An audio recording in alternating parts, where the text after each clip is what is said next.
নমস্কার বন্ধুরা, মামা মামির কিচেনে আমার সকল বন্ধুকে স্বাগত। আজকে চলে এসেছি আমি আর একটা নতুন রেসিপি নিয়ে, বাটা মাছের ঝাল। তো বাটা মাছের ঝাল করতে আমি এরকম করে কিছুটা বাটা মাছ নিয়েছি, ভালো করে ধুয়ে নিলাম, দিলাম লবণ হলুদ দিয়ে মাছটাকে সুন্দর করে আমি মাখিয়ে নেবো। দেখো এভাবে মাছটাকে সুন্দর করে মাখিয়ে কিছুক্ষণ আমি রেখে দেবো। তারপরে আমি একটা এরকম কড়াই নিয়েছি, কড়াইটা গরম হতে দিলাম। দেখো কড়াইটা গরম হয়ে গেছে, এবার আমি সর্ষের তেল দিয়ে দিচ্ছি। এবার তেলটা কিছুক্ষণ গরম হতে দেবো,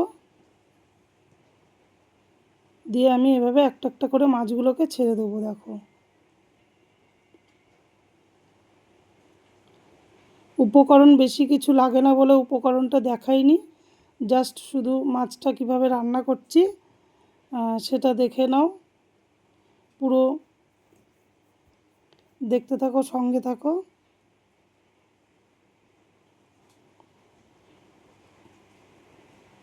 দেখো এভাবে উল্টিয়ে দিলাম, উল্টে পাল্টে মাছগুলোকে একটু লাল লাল করে ভেজে নেবো।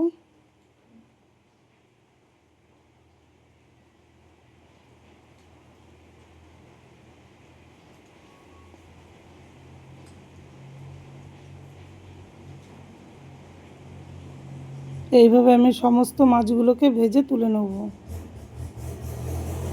দেখো সব মাছ ভাজা হয়ে গেছে। এবার একটা মিক্সার বাটি নিয়েছি, বাটি নিয়ে এর ভেতরে আমি দিচ্ছি দেখো টক দই, আর দিলাম পেঁয়াজ, আর একটু জিরে আর শুকনো লঙ্কার গুঁড়ি দিয়ে এটাকে আমি পেস্ট করে নেব। ঠিক আছে,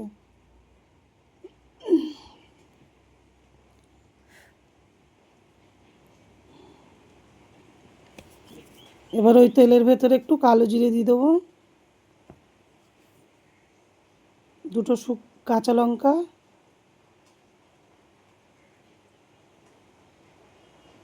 এবার আমি মশলাটা দিয়ে দিচ্ছি। দেখো টক দই, পেঁয়াজ আর লঙ্কার গুঁড়ো আর জিরের গুঁড়ো একসঙ্গে পেস্ট করেছিলাম, এটা দিয়ে দিলাম আদা বাটা,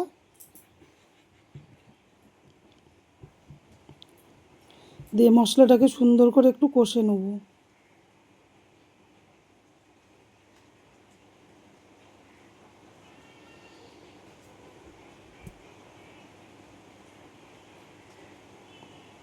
দেখো এভাবে কষে নিচ্ছি মশলাটাকে। গ্যাসের ফ্লেমটা একটু কমিয়ে দেবে, কমিয়ে দিয়ে তারপরে মশলাটা করে নেবে, কষে নেবে। হলুদ দিয়ে দিলাম,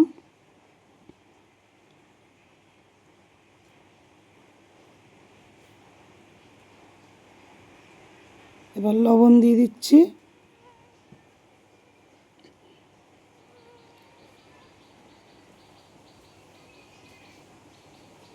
তারপর আবার নেড়ে চেড়ে সুন্দর করে মশলাটাকে কষে নেব।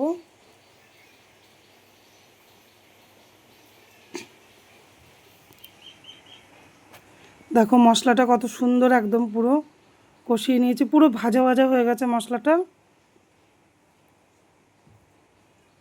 তেল ছেড়ে দিয়েছে মশলার মধ্যে থেকে। দেখো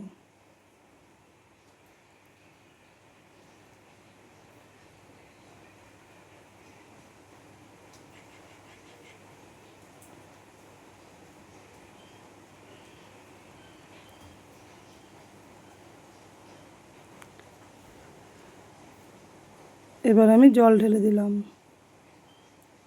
দেখো জল ঢেলে দিয়ে একটু নেড়ে চেড়ে নেবো। দেখো নেড়ে চেড়ে মিশিয়ে নিলাম, তারপরে ঝোলটা ফুটবে তবে মাছগুলোকে দিয়ে দেবো। ঠিক আছে, আর আমার চ্যানেলে যদি কেউ নতুন বন্ধু ভিজিট করে থাকো তো প্লিজ আমার চ্যানেলটিকে একটু সাবস্ক্রাইব করে আমার পাশে থাকার অনুরোধ রইল। আমার নতুন পুরনো সব বন্ধুদেরই অনেক অনেক ভালোবাসা আমার সঙ্গে থাকার জন্য বা আমার পুরো ভিডিওটি দেখার জন্য।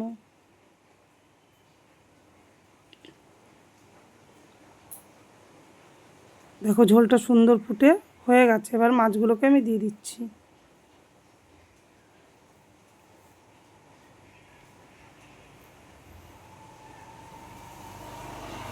মাছগুলোকে দিয়ে একটু নেড়ে চেড়ে নিচ্ছি।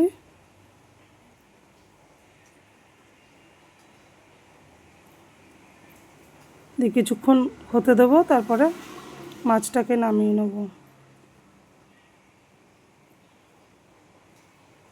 দেখো হয়ে গেছে আমার বাটা মাছের ঝাল।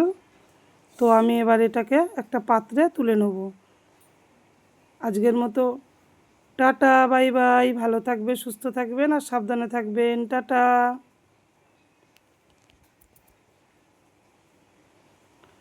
আবার পরে চলে আসবো আরেকটি নতুন রেসিপি নিয়ে। দেখো কত সুন্দর হয়েছে এটা। কেমন হয়েছে বন্ধুরা একটু কমেন্ট বক্সে অবশ্যই একটু কমেন্ট করে জানাবেন। আর আমার চ্যানেলটিকে একটু লাইক শেয়ার কমেন্ট করার অনুরোধ রইল।